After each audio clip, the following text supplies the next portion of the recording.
Praise the Lord. Praise the Lord. Praise the Lord. Praise the Lord. Hallelujah. Hallelujah. Hallelujah. Hallelujah. Praise the Lord. Praise the Lord. Praise the Lord. Praise the Lord. యేసువా వందనం. యేసువా వందనం. యేసువా స్తోత్రం. యేసువా స్తోత్రం. యేసువా వందనం. యేసువా వందనం. యేసువా స్తోత్రం. యేసువా స్తోత్రం. పరిశుద్ధాత్మ దేవా వందనం. పరిశుద్ధాత్మ దేవా వందనం. పరిశుద్ధాత్మ దేవా వందనం. పరిశుద్ధాత్మ దేవా వందనం. పరిశుద్ధాత్మ దేవా స్తోత్రం. పరిశుద్ధాత్మ దేవా స్తోత్రం. Praise the Lord. Praise the Lord. Hallelujah. Hallelujah. Hallelujah. Hallelujah. Hallelujah. Hallelujah. Hallelujah. Hallelujah. Praise the Lord. Praise the Lord. Praise the Lord. Praise the Lord. Praise the Lord. Praise the Lord. దైవ జనమా, క్రీస్తుని సంగమా, యేసుని అపారమైన కృపను ఆయన విశ్వాసములో ఎదుగుతున్న ఓ నా క్రైస్తవ కథోలిక జనమా, యేసుని సన్నిధికి పరిశుద్ధాత్మ పేరిట మీరందరూ ఆహ్వానితులే.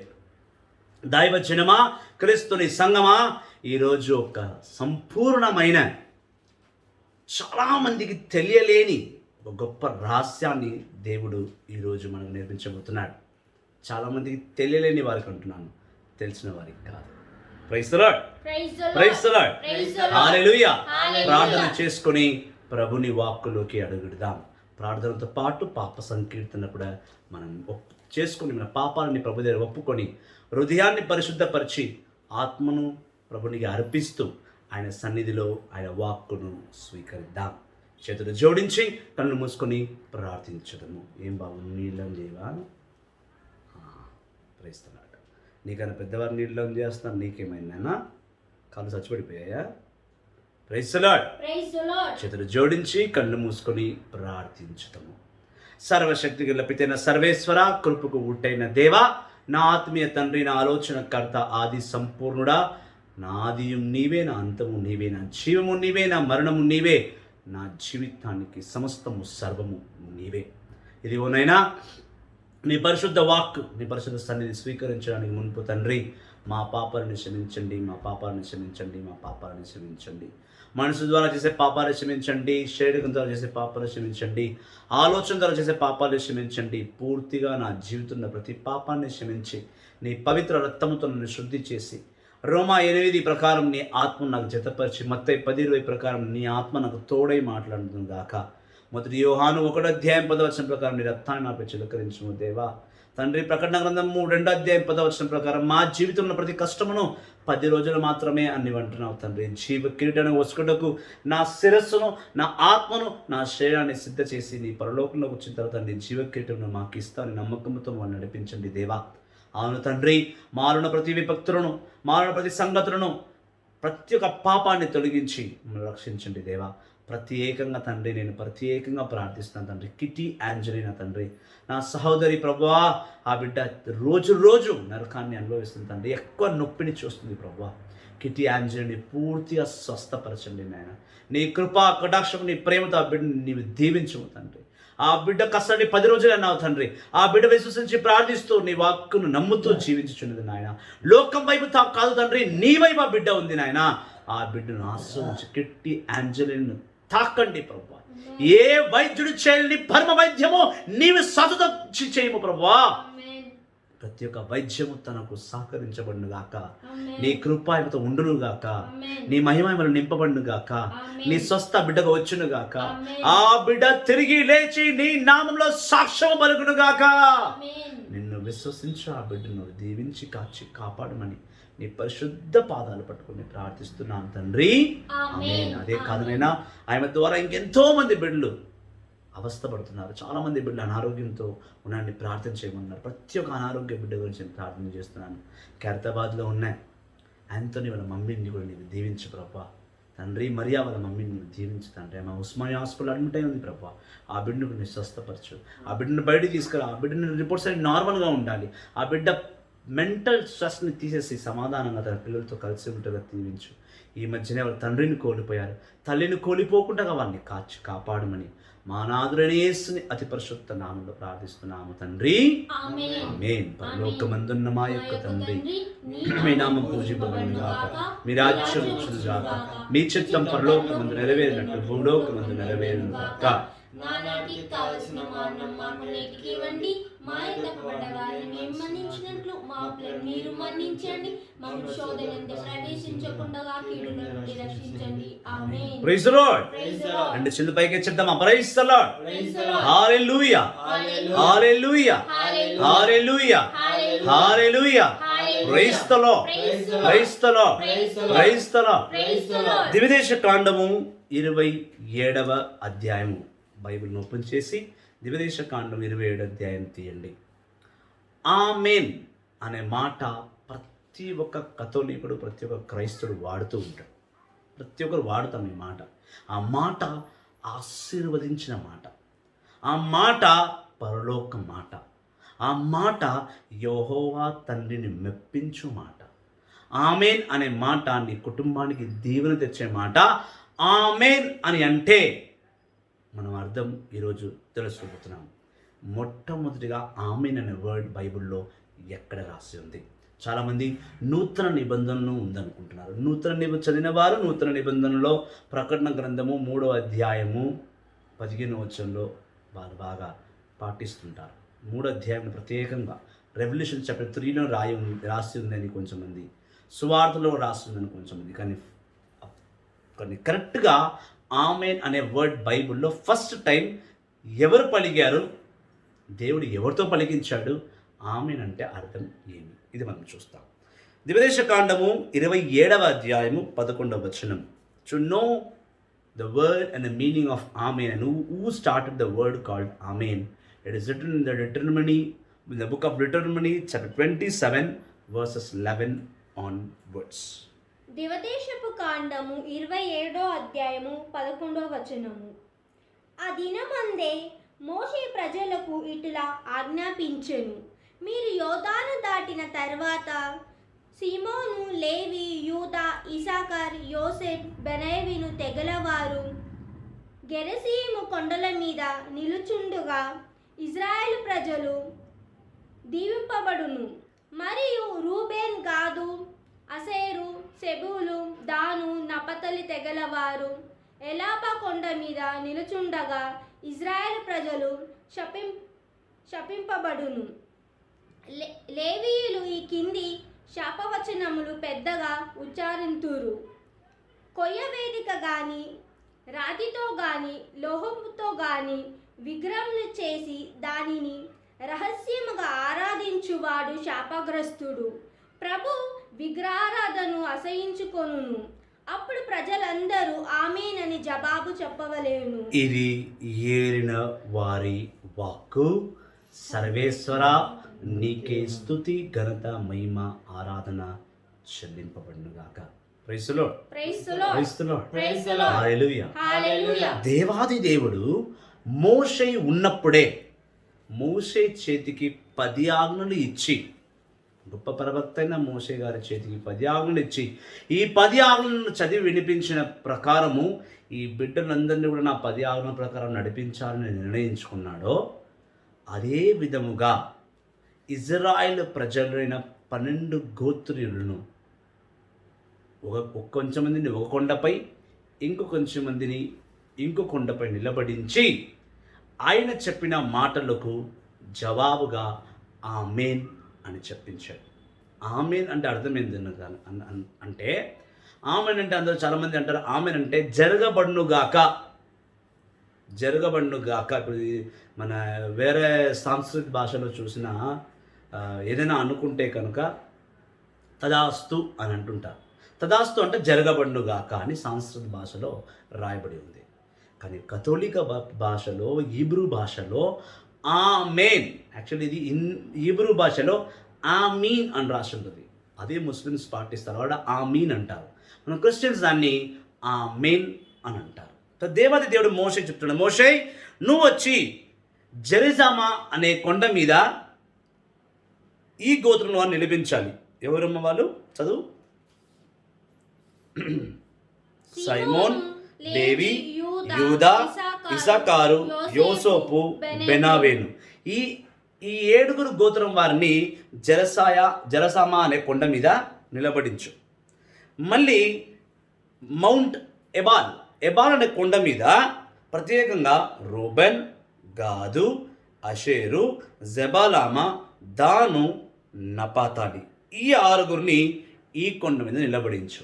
ఈ 2 కొండల మీద వీరు ఉన్నప్పుడు కింద లేవీలు నిలబడి పలుకుతున్న ప్రతి మాటకు వాళ్ళు ఆమేన్ అని చెప్పాలి. ఆమేన్ అనేది జరగబడుగాక అనేది కాదు. బాగా లోతైన మర్మంలోకి వెళ్ళి చూస్తే దేవుడు కొన్ని మాటలు చెప్తున్నాడు. ఆ మాటల కింద ఆమేన్ అని చెప్పాలి. అందులో మొట్టమొదటిగా ఆయన 15 వచ్చి చదవమ్మా. కొయ్యతో గాని అంటే కట్టతో గాని, రాతితో గాని, రాళ్లతో గాని, లోహముతో గాని, ఐరన్, సిల్వర్ దీంతో చేయబడ్డ గాని ఆ విగ్రహములను ఎవరైనా విగ్రహాన్ని దానిని ఆ విగ్రహాన్ని తయారు చేసి ఆ విగ్రహాన్ని ఆరాధిస్తే, రహస్యముగా దేవుడికి తెలియకుండా విగ్రహాన్ని ఆరాధిస్తే 10 ఆజ్ఞల్లో మొట్టమొదటి ఆజ్ఞ అదే.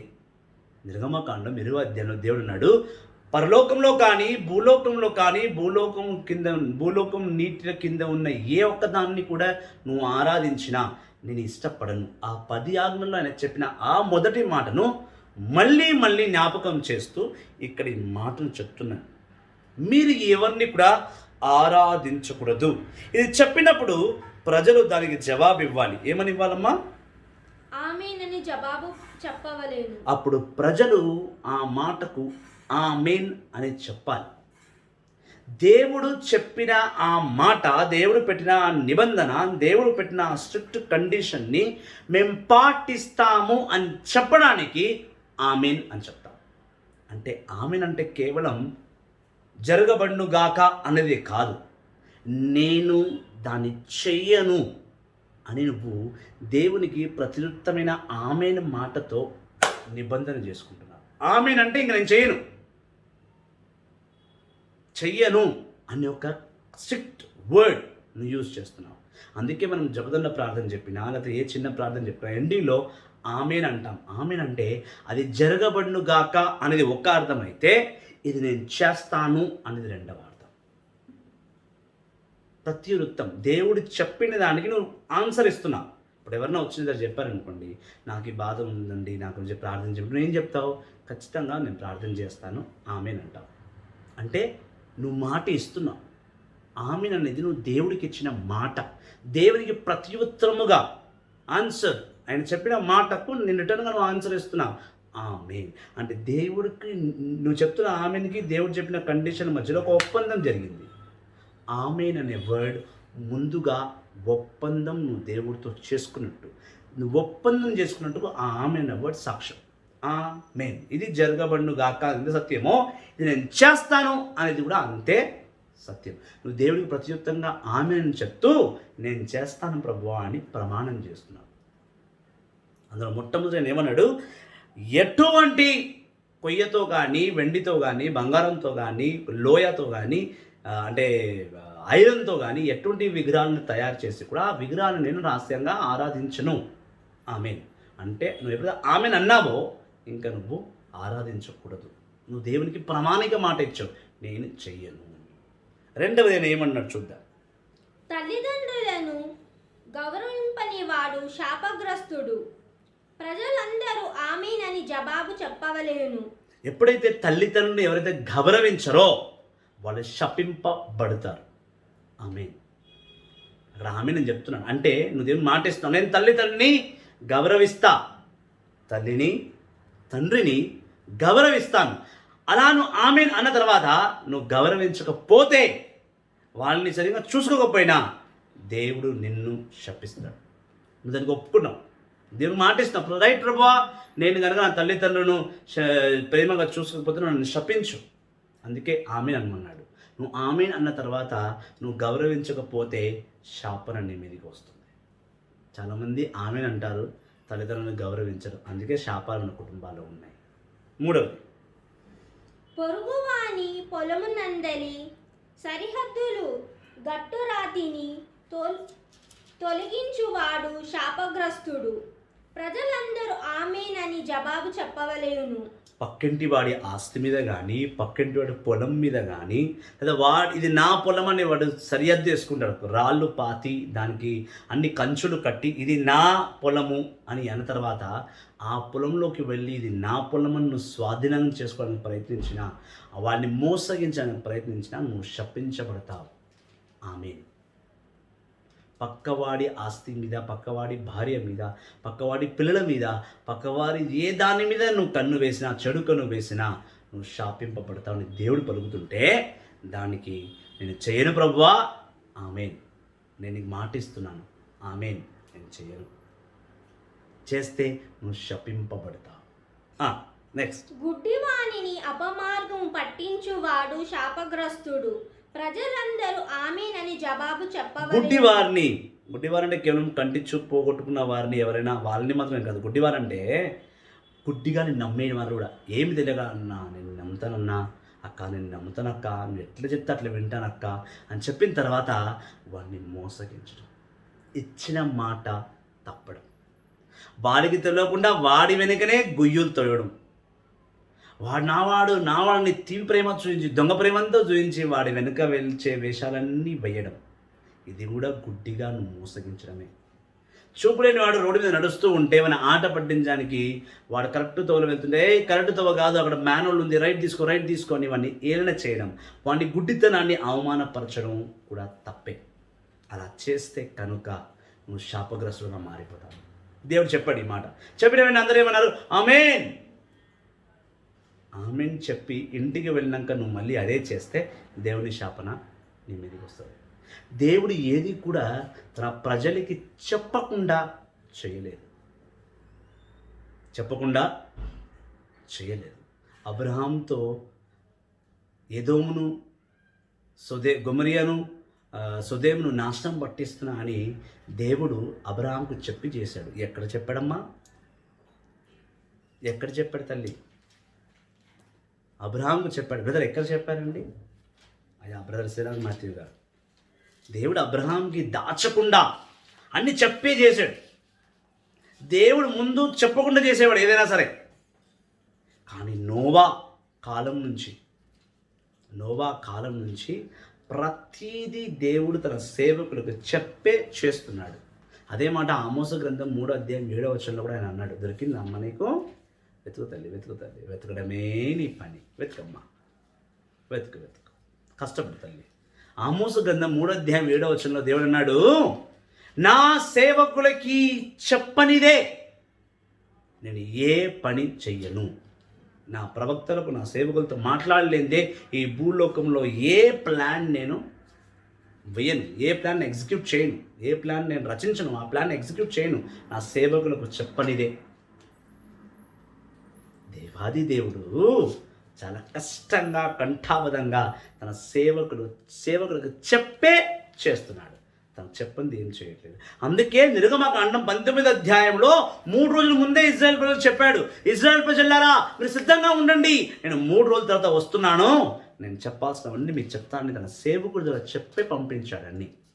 ఈనాడు కూడా, ఈ జనరేషన్లో కూడా, ఈ 2020లో కూడా సేవకుల ద్వారా, తన ప్రవక్తల ద్వారా, నేను ప్రవక్తను ఒప్పుకోను, అంతటి గొప్పవాడిని నేను కాను, సేవకుల ద్వారా మాకు చెప్పినదే భూలోకంలో ఆయన ఏ పని చేయడం అనేది నా గట్టి నమ్మకం. Praise the Lord. దేవాది దేవుడు అబ్రహాంకు చెప్పాడు, గొమొర్యా సొదొముని నాశనం చేయబోతున్నాను. ఆదికాండము ఎక్కడ రాసిందయ్యా? ఆదికాండము 19వ అధ్యాయము 23వ వచనంలో అన్నాడు. ఆదికాండము 19వ అధ్యాయం 23వ వచనం. చదవమ్మా చిన్నమ్మ, చదువుతాను. లోతు సొయరు చొచ్చినప్పటికీ ఆ ప్రదేశము సూర్యుడు ఉదయించెను. చెప్పు. దేవుడు ఆకాశం నుండి సొదొమ గొమొర్రాల మీద అగ్ని గంధకమును కురిపించెను. ఆమేన్. దేవాది దేవుడు సొదొమ గొమొర్రాను శిక్షించబోతున్నాడు. కరెక్ట్గా తీశారు బ్రదర్. కానీ దేవుడు అబ్రహాంకి ఎక్కడ చెప్పలేదు. నాకు తెలుసు బ్రదర్, కానీ మిమ్మల్ని మీరు కూడా చెప్పాలి కదా అయ్యా. బ్రదర్ గారు ఎక్కడ రాసిందండి? సిస్టర్ గారు దొరికిందమ్మా? ఓహో, సిస్టర్ గారు ఇట్లా అంటున్నారు. వెయిట్ చేయను అయినా మనకు దొరుకుతుంది, వెయిట్ చేయి. పర్లేదు సిస్టర్, టైం తీసుకోండి. హాలెలూయా. నేను చెప్పగలను కాదు, ఎప్పుడు నేను చెప్తే మీరు ఎప్పుడు ఎదుగుతారు సిస్టర్ మరి దేవుళ్ళ? చెప్పండి సిస్టర్. ఆ మనుషులు అక్కడి నుండి లేచి సొదొమ వైపు చూచి అబ్రహాము వారిని సాగనంపుటకు వారి వెంట వెళ్ళాను. దేవుడు తనలో తాను ఇట్లా అనుకొనేను, నేను చేయదలుచుకున్న పని అబ్రహాముకు చెప్పకుండా దాచదనా? ఎందులో రాసిందమ్మా? అది చదవలేదు మీరు. ఆదికాండం 18వ అధ్యాయం 16-17. హల్లెలూయా. సిస్టర్ కేటగిరీలో దొరికింది. ఆమేన్. దొరికిన వాక్యం నీకు ఎల్లప్పుడూ గుర్తుండిపోను గాక. ఆమేన్. ఆదికాండం 18వ అధ్యాయము 16-17. దేవుడు తలంచాడు, నేను అబ్రహాంకి చెప్పి తీరాలి. నేను ఏం చేయబోతున్నానో అబ్రహాంకి చెప్పాలి. దేవుడు సేవకులకు ఇచ్చే గొప్ప విలువ. సేవకుల్ని నమ్మినంత దేవుడు ఇంక ఎవరిని కూడా నమ్మరు. దేవాది దేవుడు సేవకులకు ప్రవక్తకు ఇచ్చిన అంత గొప్ప విలువైన విషయం. ఆయన దేవుడు, అది దేవుడు అయినప్పటికీ కూడా తన ప్రజలు అయిన సేవకులకు చెప్పే చేస్తాడు. అని చెప్పాడు, నేను సొదొమ గొమొర్రాని నాశనం పట్టబోతున్నాను కాబట్టి చెప్పాలి. ఇక్కడ మోషేతో అదే చెప్పాడు, నేను అన్నీ చెప్పి చేస్తున్నాను, మీరుతో మాట తీసుకుంటున్నాను, మీరు గుడ్డివారిని గౌరవించాలి, వాళ్ళకి సరైన మార్గం చూపించాలి. ఆమేన్ అని చెప్పండి. ఆమేన్ అని చెప్పినప్పుడు మీరు చేస్తారని ప్రమాణం చేశారు దేవుడికి. చదవం. పరదేశులు, అనాథలు, వితంతువులు హక్కులను భంగపరచవాడు. మన దేశంలో వచ్చి జీవిస్తున్న పరదేశులు కానీ, అనాథమైన బిడ్డలు కానీ, బెదవరాళ్ళు కానీ, విడోస్, ముండ మోసిన వారిని గౌరవించాలి. వాళ్ళని గౌరవించకపోతే నేను మళ్ళీ శపిస్తానని దేవుడు అంటున్నాడు. వాళ్ళ అధికారాన్ని తీసుకోకూడదు నువ్వు. వాళ్ళకి ఇచ్చిన అధికారం వాళ్ళకే. ఆమెన్ చెప్పండి అన్నాడు. అందరు ఆమేన్. మా దగ్గర ఉన్నాయి. వేరే దేశం నుంచి వచ్చి పరదేశులుగా జీవించే వారిని మేము ప్రేమిస్తాం, గుడ్డివారిని ప్రేమిస్తాం, అనాథ బిడ్డల్ని హక్కును చేర్చుకుంటాం. ఈరోజు ఎంతమంది అనాథ పిల్లలకి ఎన్ని ఇన్స్టిట్యూట్స్ ఉన్నాయి, ఎన్ని హాస్టల్స్ కట్టారు. దేవుడు వాళ్ళని దీవించిన గాక. ఆమేన్. ఆమేన్. ఆమేన్. నెక్స్ట్. తండ్రి భార్యను కూడిన వాడు శాపగ్రస్తుడు. ఎవరైనా తండ్రి భార్యను, కన్న తల్లితోనే పాపం చేసిన వాడు శాపగ్రస్తుడు. ఆమేన్. ఆమేన్. అంటే ఎవరు కూడా తన తల్లి మీద, ఏ తల్లి నుంచి జన్మ తీసుకున్నామో ఆ తల్లిని చెడు చూపు చూడకూడదు. అలా మన తండ్రికి 2వ భార్య ఉంది, 3వ భార్య ఉన్నా ఆమె కూడా నీకు తల్లియే. ఆమెను ద్వేషించడం కూడా మహాపాపం.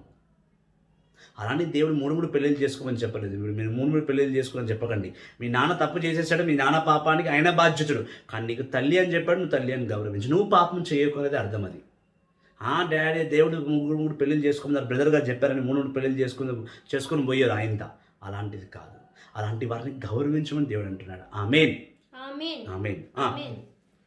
ఏలనా అతడు తండ్రి హక్కును భంగపరిచిన వాడు ప్రజలందరూ ఆమేన్ అని జవాబు చెప్పవలేను.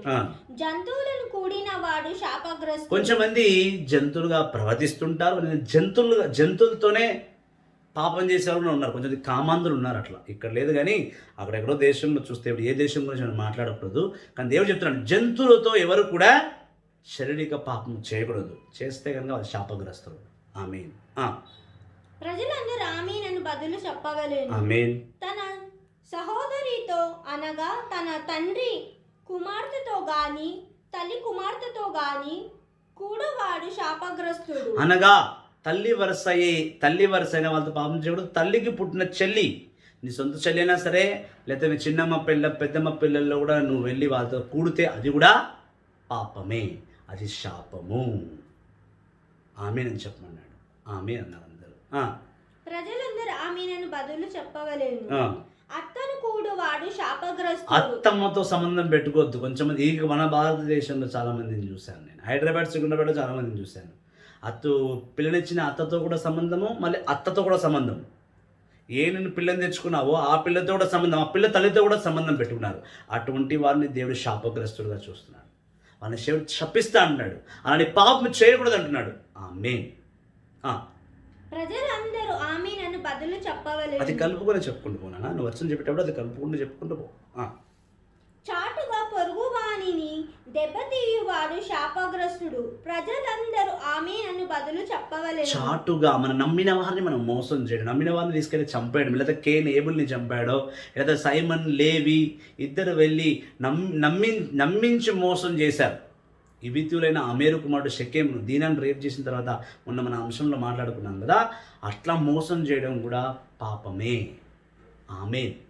అటువంటి వారిని నువ్వు శపించరాదు, అటువంటి కార్యాలు నువ్వు చేయరాదు. దేవుడు వారిని శపిస్తాడు. ఆమేన్. ఆమేన్. నిరపరాధికి ప్రాణహాని చేయుటకు లంచము తీసుకొను వాడు శాపగ్రస్తుడు. ఎవరైనా తప్పే చేయలేదు కానీ తప్పుడు సాక్ష్యం వాళ్ళ తరఫున ఇస్తే దేవుడిని శాపగ్రస్తుడుగా చేసేస్తాడు, దేవుడిని శపిస్తాడు. ఆమేన్ అని చెప్పు. ఆమేన్. ఈ విరుద్ధికి సంబంధించిన నియమములను గైకోని పాటించని వాడు శాపగ్రస్తుడు. ఎవరెవరైతే ఇప్పుడు ఆమేన్ అని చెప్పి పాటించకుండా తప్పించుకొని తిరుగుతారో వాళ్ళు శాపగ్రస్తులే. అంటే ఒకసారి నువ్వు ప్రమాణం చేసి దేవుని సన్నిధిలో నిలబడి ఆమేన్ అన్నావంటే ఆమేన్ అన్నావు అంతే. ఆమేన్ కథం. ఇక చెప్పి ఆమేన్ అని చెప్పి నువ్వు నమ్మించి దేవుని వెళ్ళి మోసం చేసావనుకో వాళ్ళు శాపగ్రస్తులు. చెప్పింది చెప్పినట్టుగా దేవుని సన్నిధిలో ఆమేన్ అన్నావంటే దేవునికి ప్రమాణం చేస్తున్నావు, దేవునితో నువ్వు ఓడంబిక చేసుకున్నావు, దేవుని ప్రామిస్ చేస్తున్నావు, నేను ఇది చెయ్యను, నువ్వు చెప్పింది నేను వింటాను ప్రామిస్ చేస్తున్నావు. ఆమేన్ అనేది జరగబడును గాక అనేది ఎంత ఇంపార్టెంటో, నువ్వు దేవునికి ప్రత్యుత్తరమైన సమాధానం దేవుడా నేను చెయ్యను అని మాటిస్తున్నావు ఆమేన్ అనే మాటతోటి. అలా ఇచ్చి నువ్వు వెళ్ళి చేసావనుకో దేవుని శపిస్తాడు. ఇట్లా ఆమేన్ అనే వర్డ్ బైబిల్లో మొదలైంది. ద్విదేశకాండము 27వ అధ్యాయంలో ఆమేన్ గురించి దేవుడు రాశాడు. ఆమేన్ అంటే జరగబడునుగాక అనేది ఎంత సత్యమో, నేను చెయ్యను తండ్రి అని నువ్వు దేవునికి ప్రత్యుత్తరంగా మాటిస్తున్నావు. ఇప్పుడు మీరందరూ కలిసి వీడియో చూసిన తర్వాత మీరే ఒక లిస్ట్ చేసుకొని నేను ఇది నా జీవితంలో చెయ్యను నిర్ణయించుకొని నువ్వే ఆమేన్ అని చెప్పు. నేను రోజు వాక్యం బోధిస్తా. ఆమేన్. మాది చెప్పమ్మా. చదివిన వాక్యాన్ని కంఠాబద్ధంగా గుర్తుపెట్టుకొని బోధిస్తా. ఆమేన్. ఎల్లప్పుడూ దేవుని సేవలో కొనసాగిస్తూ దేవునిలో ఎదుగుతూ దేవుని బిడ్డగా ఒక బోధకుడుగా నేను ఎదుగుతా. ఆమేన్. నేను చెప్తున్నావా నువ్వు చేయాలని చెప్తున్నావా? మీరు చేయాలని చెప్తున్నారా బ్రదర్? నేను చేయాలని చెప్తున్నారా భయ్? చెప్పు. పాస్టర్ అట్నే మాట్లాడాలి. Praise Lord. అట్నే మాట్లాడతావా? ఆమేన్ అని ఇప్పుడు ఆమేన్ చెప్పడండి ఆయన. Praise Lord. Praise the Lord. దేవునికి లోబడి జీవిస్తూ పాపమే చేయకుండగా పవిత్రగల సన్నిధిలో ఆయన కృపను బట్టి ఆయన వాక్కును బట్టి ఆయన్ని మోసం చేయకుండగా ఆయన చదివించి వినిపించిన ప్రతి నిబంధనను పాటిస్తానని నేను దేవునిపై ప్రమాణం చేస్తున్నానని చెప్తున్న మాటనే ఆమేన్. ఆమేన్. యెహోవా తండ్రి మోషే కాలం నుండి స్టార్ట్ చేశాడు. యావత్ ఇజ్రాయెల్ జనముతో ఆమేన్ అని పలికించాడు. ఇది ఈరోజు గొప్ప దైవరహస్యము. సో ఇప్పుడు చాలామంది తెలుసుకుని ఉంటారు. తెలుగులేని వారికి ఈ వాక్యాన్ని షేర్ చేయండి, వాక్యాన్ని పంచండి. ప్రభుని వాక్యము నిత్యం నిరంతరం పంచుతూ ఆయన ప్రేమలో జీవించండి. Thank you very much. God bless you all. రేపు మంచి సందేశంతో మళ్ళీ మేము ముందు వస్తాం. ఈరోజు ఆమేన్ గురించి చెప్పాడు దేవుడు, రేపు దేని గురించి చెప్తాడో ఆయన చిత్తం. హల్లెలూయా. Thank you very much. God bless you all. మా యూట్యూబ్ ఛానల్ని సబ్స్క్రైబ్ చేయండి. ప్రతిరోజు అరగంట దేవుళ్ళు గడపండి. దేవునికి ఎనలేని కీర్తి ప్రతిష్టలు తెచ్చిపెట్టండి. దేవుని ఎనలేని ప్రేమ, దీవెన, ఆయన కృప, ఆయన కరుణ మీలో మీ కుటుంబంలో నిత్యం నిరంతరము ఉండును గాక. ఆమేన్. ఆమేన్.